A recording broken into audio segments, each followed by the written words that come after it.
Hi friends, அனைவருக்கும் வணக்கம். அனைவருக்கும் குமாருடைய அன்பு வணக்கங்கள். இன்றைக்கி நம்ம பார்க்க போகிறது டிஎன்பிஎஸ்சியுடைய பொது தமிழுக்கான 2வது மாதிரி தேர்வு. 6ஆம் வகுப்புலேருந்து 12ஆம் வகுப்பு வரை இருக்கிற பள்ளி புத்தகங்கள், அவுட் சோர்ஸ், கவர்மெண்ட் மெட்டீரியல் எல்லாத்தையுமே மிக்ஸ் பண்ணி 50 கேள்வியை நான் கொண்டு வந்திருக்கேங்க. எல்லாமே முக்கியமான கேள்விகள். இதை டெஸ்ட்டை அட்டன் பண்ணுங்கள் ஃப்ரெண்ட்ஸ்.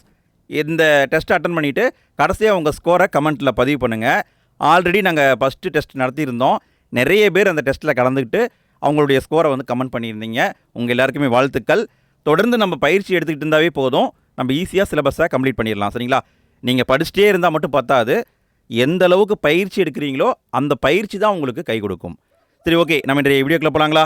சரி, ஃபஸ்ட்டு கேள்வியை பாருங்கள். மாப்போ சிவஞானம் பற்றிய தவறான கூற்று எது? 4 பாயிண்ட் கொடுத்துருக்காங்க. எது தப்பு, எது சரின்னு கேட்குறாங்க. சிலம்பு செல்வர் என அழைக்கப்படுகிறார். இவரின் வரலாற்று நூல் எனது கதை. தமிழரசு கழகத்தை தொடங்கியவர். இயற்பெயர் ஞான பிரகாசம். இதில் சரியானதுன்னு பார்த்தீங்கன்னா ஃபஸ்ட்டு பாயிண்ட் சரி. மாப்போ சிவஞானம், இவரை சிலம்பு செல்வர்னு சொல்லுவாங்க. 2வது பாயிண்ட் தவறு. எனது கதை அப்படிங்கிறது உவே சாமிநாதருக்கு தான் வரும்.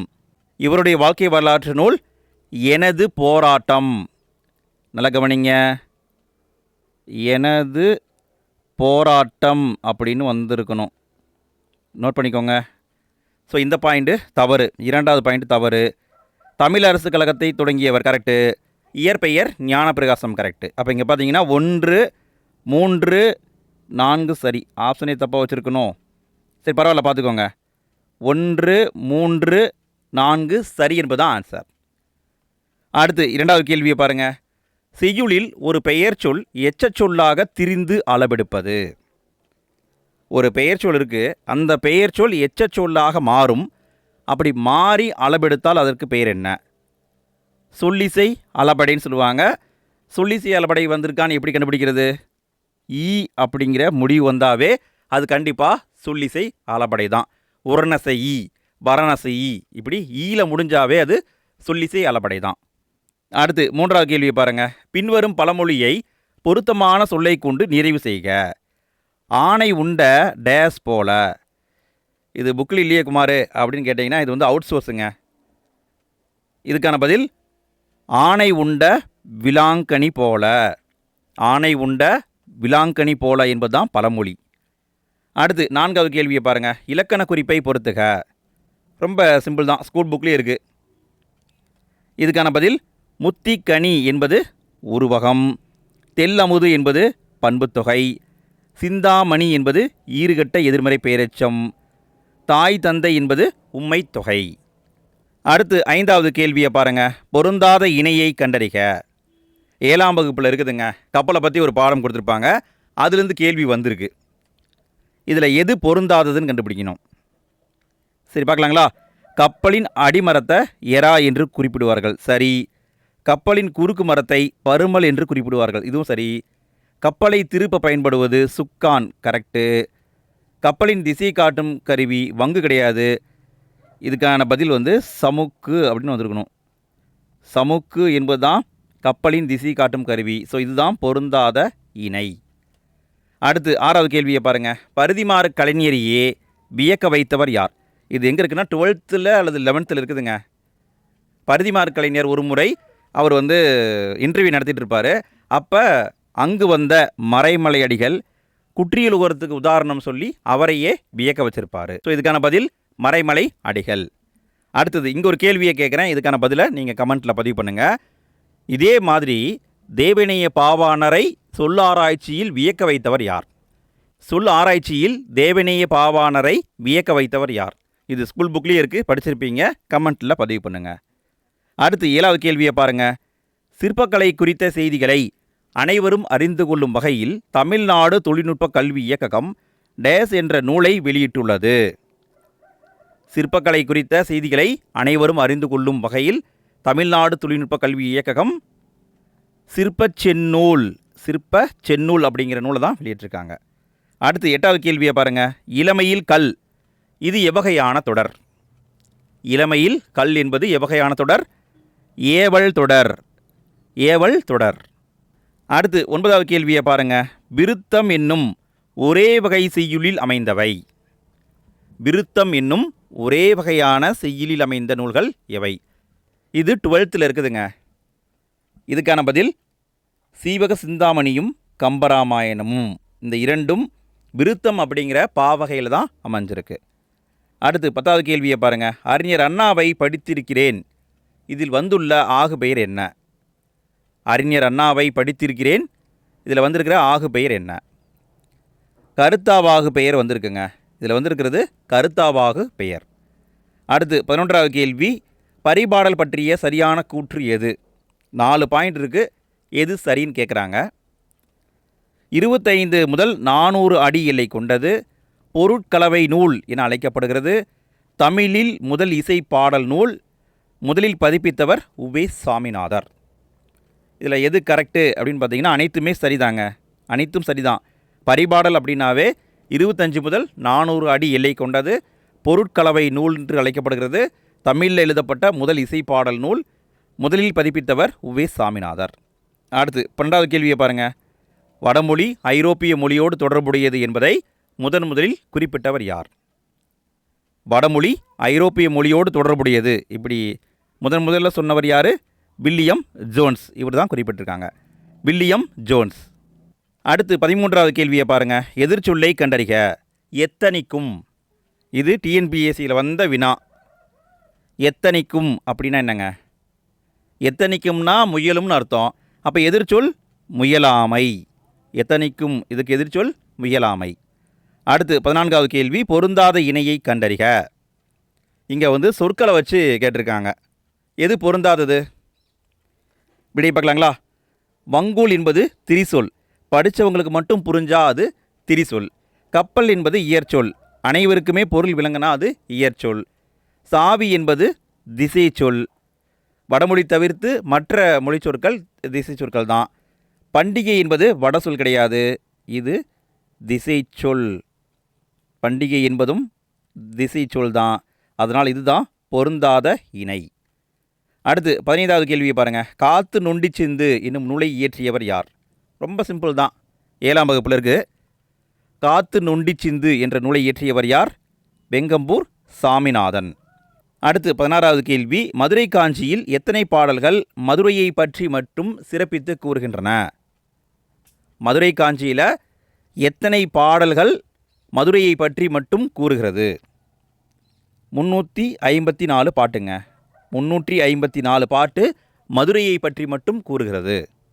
அடுத்து 17வது கேள்வியை பாருங்கள். பொறுத்துக. சரியாக பொருத்தணும். இதை வச்சு எக்ஸாமில் நிறைய கேள்விகள் வந்திருக்கு. விடையை பார்க்கலாங்களா? காருகர் அப்படின்னா நெய்பவர், காளியர் என்றால் பிட்டு விற்போர், பாசவர் என்றால் வெற்றிலை விற்போர், ஓசுனோர் என்றால் எண்ணெய் விற்போர். அடுத்து 18வது கேள்வி பாருங்கள். ஆகுபெயர் எத்தனை வகைப்படும்? ரொம்ப சிம்பிளான கொஷின். ஆகுபெயர் எத்தனை வகைப்படும்? 16 வகைப்படும். ஆகுபெயர் 16 வகைப்படும். அடுத்து 19வது கேள்வி. உவமை ஒரு தொடராகவும் உவமேயம் ஒரு தொடராகவும் அமைந்து இடையில் உவம உருபு வெளிப்பட்டு வருவது. உவமை ஒரு தொடராக இருக்கும், உவமேயம் ஒரு தொடராக இருக்கும், இடையில் உவம உருபு வெளிப்பட்டு வரும். இப்படி வந்தால் அது என்னது? உவமை அணி. உவமை அணி. அடுத்து 20வது கேள்வி பாருங்கள். புலவர் பாடும் புகழுடையோர் விசும்பின் வளவன் ஏவா வான ஊர்தி என்னும் நூல் எது? புலவர் பாடும் புகழுடையோர் விசும்பின் வளவன் ஏவா வான ஊர்தி என்று கூறும் நூல் எது? புறநானூரில் தான் இந்த பாட்டு வரி இருக்குது. இதை இப்படி கேட்கலாம், வளவன் ஏவா வான ஊர்தி, இந்த வரியை கொடுத்து கூட கேட்கலாம். இது எங்கே இருக்குது? புறநானூரில் தான் இருக்குது. அடுத்து 21வது கேள்வி பாருங்கள். பொறுத்துக. திருக்குறளுடைய கருத்துக்களை வச்சு பொறுத்து சொல்லியிருக்காங்க. இது 12th இருக்குதுங்க. இதுக்கான பதில் பாம்போடு உடன் மறைந்தற்று அப்படின்னா உடன்பாடு இல்லாதவரோடு வாழ்தல். செத்தார் யாரு?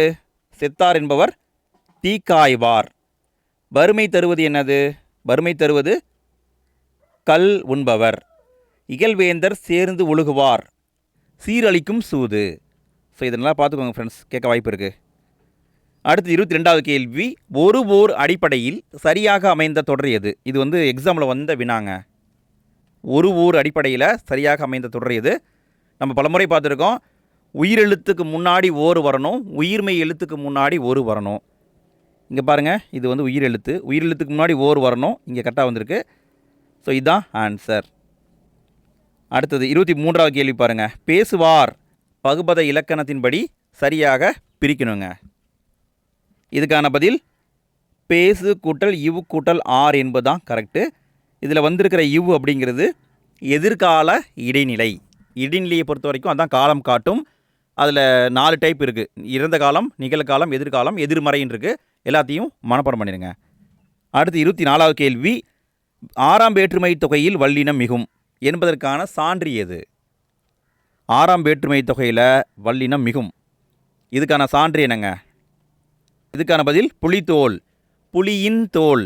இன் அப்படிங்கிறது 6ஆம் வேற்றுமை உருவு, புலியின் தோல் அப்படின்னு வந்திருக்குது. ஸோ இதுதான் 6ஆம் வேற்றுமை தொகையில் வல்லினம் மிகும் என்பதற்கான சான்று. அடுத்து 25வது கேள்வி. தமிழே உயிரே வணக்கம், தாய்ப்பிள்ளை உறவம்மா என தாய்ப்பிள்ளை உறவாக தமிழை பாடியவர் யார்? தமிழே உயிரே வணக்கம், தாய்ப்பிள்ளை உறவம்மா உனக்கும் எனக்கும், இப்படி தமிழை வந்து தாய்ப்பிள்ளை உறவாக வைத்து பாடியவர் காசி ஆனந்தன். அடுத்து 26வது கேள்வி பாருங்கள். புகழ்வது போல பழிப்பதும் பழிப்பது போல புகழ்வதும் டேஸ் அணி. புகழ்வது போல பழிப்பாங்க, பழிப்பது போல புகழ்வாங்க, இப்படி வருவது பஞ்ச புகழ்ச்சி அணி.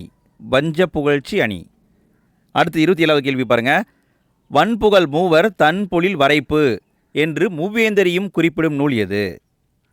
வன்புகழ் மூவர் தன் பொழில் வரைப்பு என்று மூவேந்தரையும் குறிப்பிடும் நூல் எது? தொல்காப்பியத்தில் தான் சொல்லியிருக்காங்க, தொல்காப்பியம். அடுத்து 28வது கேள்வியை பாருங்கள். ஓரெழுத்து ஒரு மொழியை பொறுத்துக. இது ஸ்கூல் புக்கில் இருக்குதுங்க, அதை தான் நான் கொண்டு வந்திருக்கேன். இந்த மாதிரி நிறைய கேள்விகள் வரும். விடையை பார்க்கலாங்களா? நே அப்படின்னா அன்பு, பே என்றால் மேகம், பை என்றால் இளமை, தே என்றால் கடவுள். இங்கே சரிதான் பொருத்தப்பட்டிருக்கு. நேனா அன்பு, பேனா மேகம், பைனா இளமை, தேனா கடவுள். அடுத்து 29வது கேள்வியை பாருங்கள். பெருமாள் திருமொழி பற்றி 4 பாயிண்ட் கொடுத்துருக்காங்க, எது சரின்னு கேட்குறாங்க. ஆசிரியர் குலசேகர ஆழ்வார், 105 பாடல்கள் உள்ளது, 5ஆம் திருமொழியாக உள்ளது. எங்கே இருக்குன்னா 4000 திவ்ய பிரபந்தத்தில் இருக்குது. காலம் 8ஆம் நூற்றாண்டு. இதுக்கான பதில்னு பார்த்தீங்கன்னா அனைத்தும் சரிங்க. பெருமாள் திருமொழி இந்த நூலை பாடியவர் குலசேகர ஆழ்வார், அவருடைய காலம் 8ஆம் நூற்றாண்டு, 105 பாட்டு இருக்குது. இது எங்கே இருக்குன்னா 4000 திவ்ய பிரபந்தத்தில் 5ஆம் திருமொழியாக உள்ளது. அனைத்தும் சரி என்பது ஆன்சர். அடுத்து 30வது கேள்வியை பாருங்கள். அகர வரிசைப்படுத்துக. இது டிஎன்பிஎஸ்சியில் வந்த கொஷினுங்க. அகர வரிசையில் அமைக்கணும், எல்லாமே ஓ அப்படி தான் ஆரம்பிக்குது.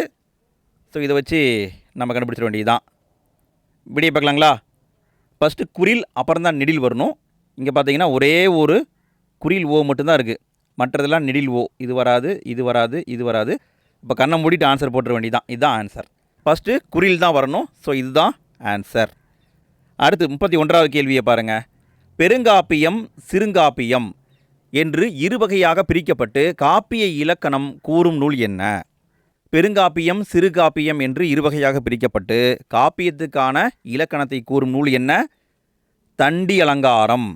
தண்டி அலங்காரம். அடுத்து 32வது கேள்வியை பாருங்கள். பொருந்தாததை கண்டறிக. எது பொருந்தாதது அப்படின்னு கண்டுபிடிக்கணும். பகுபத உறுப்பிலக்கணம் அதன்படி கேட்டிருக்காங்க.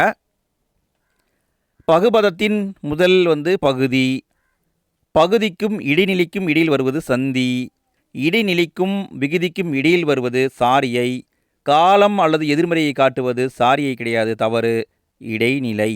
முன்னாடி நான் சொல்லிட்டேன், இடைநிலை 4 வகைப்படும், அதுதான் காலம் அல்லது எதிர்மறையை காட்டும். ஸோ இதுதான் பொருந்தாதது. அடுத்து 33வது கேள்வியை பாருங்கள். நெல்லும் உப்பும் நேரே ஊரீர் என்று குறிப்பிடும் நூல் எது? அதாவது நெல்லுக்கும் உப்புக்கும் சமமான விலை இருந்திருக்கு. இதை குறிப்பிடும் நூல் எது? அகநானூரில் தான் சொல்லியிருக்காங்க. நெல்லும் உப்பும் நேரே ஊரீர் என்று கூறும் நூல் அகநானூறு. அடுத்து 34வது கேள்வியை பாருங்கள். கனிச்சாறு என்ற நூல் எத்தனை தொகுதிகளாக வெளிவந்துள்ளது? இதில் வந்து தமிழ் உணர்வு நிறைந்த பாடல்கள் இருக்கும் அப்படின்னு கொடுத்துருப்பாங்க. எழுதியவர் பாவலரேறு பெருஞ்சித்திரனார்.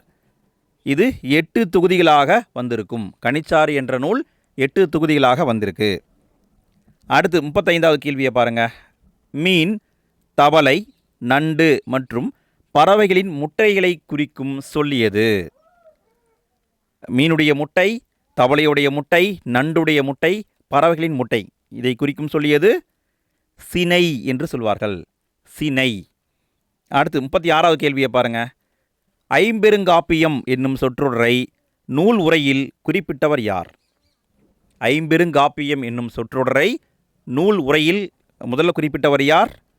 மயிலை நாதர். எங்கே இருக்குன்னா 12th புக்கில் இருக்குங்க, மயிலை நாதர். அடுத்து 37வது கேள்வியை பாருங்கள். பொறுத்துக. சொல்லையும் அதுக்கான பொருளையும் பொறுத்துணுங்க. இதுக்கான பதில் கூவல் அப்படின்னா கிணறு, உததி என்றால் கடல், மேதினி என்றால் உலகம், துஞ்சல் என்றால் சோம்பல். அடுத்து 38வது கேள்வியை பாருங்கள். ரச்சனை யாத்திரிகம் பற்றிய சரியான கூற்றை கண்டறிக. 4 பாயிண்ட் கொடுத்துருக்காங்க, எது சரின்னு கேட்குறாங்க. இதுக்கான பதில் பில்கிரிம்ஸ் புரோக்ரஸ் நூலின் தழுவலாக எழுதப்பட்டது. 3766 பாடல் கொண்ட உருவக காப்பியம். 1894 மே மாதத்தில் முதல் பதிப்பு வெளிவந்தது. நற்போதம் என்னும் ஆன்மீக மாத இதழில் 13 ஆண்டுகள் தொடராக வந்தது. இதுக்கான பதில் அனைத்தும் சரி என்பது ஆன்சர். எழுதியவர் H.A. கிருஷ்ண பிள்ளை. அவர் தான் வந்து எழுதியிருப்பார். அவருக்கு ஒரு சிறப்பு பெயர் இருக்கும், H.A. கிருட்டின பிள்ளை. அவருக்கான சிறப்பு பெயர் என்னன்னு தெரியுங்களா? தெரிஞ்சால் கமெண்ட்டில் பதிவு பண்ணுங்கள். அவர் எழுதிய நூல் தான் ரச்சனிய யாத்திரிகம். பில்கிரிம்ஸ் புரோக்ரஸ் அப்படிங்கிற நூலுடைய தழுவலாக எழுதப்பட்டது. 3766 பாடல்கள் கொண்டது. இது ஒரு உருவக காப்பியம். 1894 மே மாதத்தில் தான் முதல் பதிப்பு வெளிவந்திருக்கு. நற்போதம் அப்படிங்கிற ஆன்மீக மாத இதில் 13 வருஷம் தொடராக எழுதியிருக்காரு. அதை தான் புத்தகமாக மாற்றிருக்காங்க. அனைத்தும் சரி என்பது ஆன்சர். அடுத்து 39வது கேள்வியை பாருங்கள்.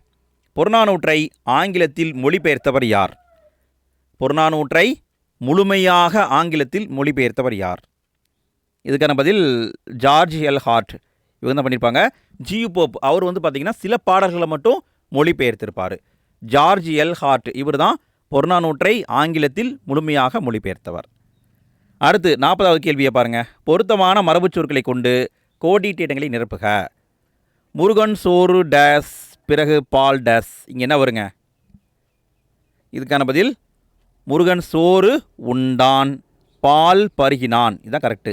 முருகன் சோறு உண்டான், பிறகு பால் பருகினான். இதுதான் கரெக்டு. அடுத்து 41வது கேள்வியை பாருங்கள். செஞ்சொல் மாதர் வல்லைப்பாட்டின் சீருக்கு இதில் அடிக்கோடிட்ட சொல்லின் பொருள் என்ன? செஞ்சொல் மாதர் வல்லைப்பாட்டின் கொடுத்துருக்காங்க இல்லையா? அடிக்கோடு எங்கே போட்டிருக்காங்க? செஞ்சொல் அப்படிங்கிறதுக்கு தான் அடிக்கோடு போட்டிருக்காங்க. இதற்கான பொருள் என்னன்னு கேட்குறாங்க. திருந்திய சொல் என்பதுதான் சரி. செஞ்சொல் அப்படின்னா திருந்திய சொல். அடுத்து 42வது கேள்வியை பாருங்கள். கலைச்சொற்களை பொறுத்துக. இது புவியியலில் இருக்கிற கலைச்சொற்கள். சரியாக பொருத்தணும். பார்க்கலாங்களா? கிளைமெட்டாலஜினா காலநிலையியல், ஹைட்ராலஜி அப்படின்னா நீரியல், பெட்ரோலஜி அப்படின்னா பாறையியல், சிஸ்மாலஜினா நில அதிர்வியல். அடுத்து 43வது கேள்வியை பாருங்கள். மொழிதான் ஒரு கவிஞரை நிகழ்காலத்தவரா அல்லது இறந்த காலத்தவரா என்பதை நிர்ணயிக்கிறது என்று கூறியவர் யார்? மொழிதான் ஒரு கவிஞரை நிகழ்காலத்தவரா அல்லது இறந்த காலத்தவரா என்பதை நிர்ணயிக்கிறது என்று கூறியவர் யார்? ஆற்றூர் ரவிவர்மா. இவர் மலையாள கவிஞர். அடுத்து 44வது கேள்வியை பாருங்கள். சரியானதை கண்டறிக. மொழிக்கு முதல்ல வரக்கூடிய எழுத்துக்களை கொடுத்துருக்காங்க. 4 பாயிண்ட் இருக்குது, எது சரின்னு கேட்குறாங்க. விடிய பார்க்கலாங்களா? 22 எழுத்துக்கள் மொழிக்கு முதலில் வரும். 12 உயிரெழுத்துக்கள் மொழிக்கு முதலில் வரும். 10 மெய்யெழுத்துக்கள் மொழிக்கு முதலில் வரும். ஆயுத எழுத்து மொழிக்கு முதலில் வரும். இதில் 1, 2, 3 மட்டும் சரி, 4வது பாயிண்ட் தவறு. மொத்தம் 22 எழுத்து தான் மொழிக்கு முதல்ல வரும். 12 உயிரெழுத்து, 10 மெய்யெழுத்து. ஆயுத எழுத்து மொழிக்கு முதல்ல வராது. ஸோ இங்கே 1, 2, 3 தான் சரி. அடுத்து 45வது கேள்வியை பாருங்கள். பொறுத்துக. திசை சொற்களை வச்சு கொடுத்துருக்காங்க. எந்த மொழி சொல் அப்படிங்கிறத கரெக்டாக பொறுத்துணுங்க. இது அவுட் சோர்ஸ் தான். இதுக்கான பதில் வாடகை என்பது அரபு மொழிச்சொல், சம்பளம் என்பது பார்சி மொழிச்சொல், விசா என்பது லத்தீன் மொழிச்சொல், ரிக்ஸா என்பது ஜப்பான் மொழிச்சொல். அடுத்து 46வது கேள்வியை பாருங்கள். மணிமேகலை பற்றிய சரியான கூற்றை கண்டறிக. 4 பாயிண்ட் இருக்குது, எது சரின்னு கேட்குறாங்க. 30 காதைகள் உள்ளன, முதல் காதை விலாவரை காதை, இறுதி காதை பவத்திரம் அருக என பாவை நோற்ற காதை, முழுவதும் ஆசிரியப்பாவால் ஆனது. இதுக்கான பதில் பார்த்தீங்கன்னா அனைத்துமே சரிங்க. மணிமேகலையில் மொத்தம் 30 காதை இருக்குது. முதல் காதை விலாவரை காதை, இறுதி காதை பவத்திரம் அருக என பாவை நோற்ற காதை, முழுவதுமே ஆசிரியப்பாவால் தான் எழுதப்பட்டிருக்கு. அடுத்து 47வது கேள்வியை பாருங்கள். செம்புல பெயல் நீர் போல அன்புடை நெஞ்சம் தாம் கலந்தனவே என்று கூறும் நூல் என்ன? செம்புல பெயல் நீர் போல என்று கூறும் நூல் என்ன? குறுந்தொகையில் தான் இந்த பாட்டு வரி இருக்குது. அடுத்து 48வது கேள்வி. மயங்கொலி சொற்களை பொறுத்துக. இது அவுட் சோர்ஸுங்க. மயங்கொலி சொற்களை பொருத்த வேண்டும். இந்த குழினா உடம்புன்னு அர்த்தம். இந்த குழினா பள்ளம். இந்த சாறு அப்படின்னா கிளி. இந்த சாறு என்றால் பிழிவு, அதாவது கரும்பை போட்டு பிழிஞ்சு எடுக்கிறோம் இல்லையா, அந்த சாறு. அடுத்து 49வது கேள்வி. வேர்ச்சொல்லை கண்டறிக. குருளை. வேர்ச்சொல்லை கண்டுபிடிக்கணும். குருளை, இதுக்கான வேர்ச்சொல் குல் அப்படிங்கிறது தான் சரிங்க. குல் என்பதுதான் வேர்ச்சொல். குல் அப்படின்னா இது இளமை பெயரை குறிக்கும். குருளை என்பதற்கான வேர்ச்சொல் குல். அடுத்து 50வது கேள்வி. இன்னோசை பிரித்து எழுதுக. ரொம்ப சிம்பிளான கொஷின் தான். இன்னோசை பிரித்து எழுதுக. இனிமை கூட்டல் ஓசை இன்னோசை. ஃப்ரெண்ட்ஸ், நம்ம இந்த வீடியோவில் மொத்தம் 50 கேள்வியை பார்த்துருக்கோம். உங்கள் ஸ்கோர் என்ன? கமெண்ட்டில் பதிவு பண்ணுங்கள். வீடியோ பிடிச்சிருந்தா லைக் போடுங்க. வீடியோ பற்றிய கருத்துக்களை கமெண்ட்டில் பதிவு பண்ணுங்கள். உங்கள் ஃப்ரெண்ட்ஸ்க்கு ஷேர் பண்ணுங்கள். இதே மாதிரி தினமும் நம்ம டெஸ்ட் நடத்திக்கிட்டு இருக்கோம். நாளைக்கும் ஒரு 50 கேள்வியை கொண்டு வரேன், படிச்சுட்டு வந்துடுங்க. இதே மாதிரி நம்ம ஆல்ரெடி வீடியோ போட்டிருக்கோம் இல்லைங்களா, அதுக்கான லிங்க்கு ஃபஸ்ட்டு கமெண்ட்டில் இருக்குது, கிளிக் பண்ணி பாருங்கள். சரிங்க நண்பர்களே, இன்றைய நாள் இன்னி நாளாக அமைய வாழ்த்துக்கள். அடுத்த வீடியோவில் மீண்டும் சந்திப்போம். அனைவருக்கும் நன்றி.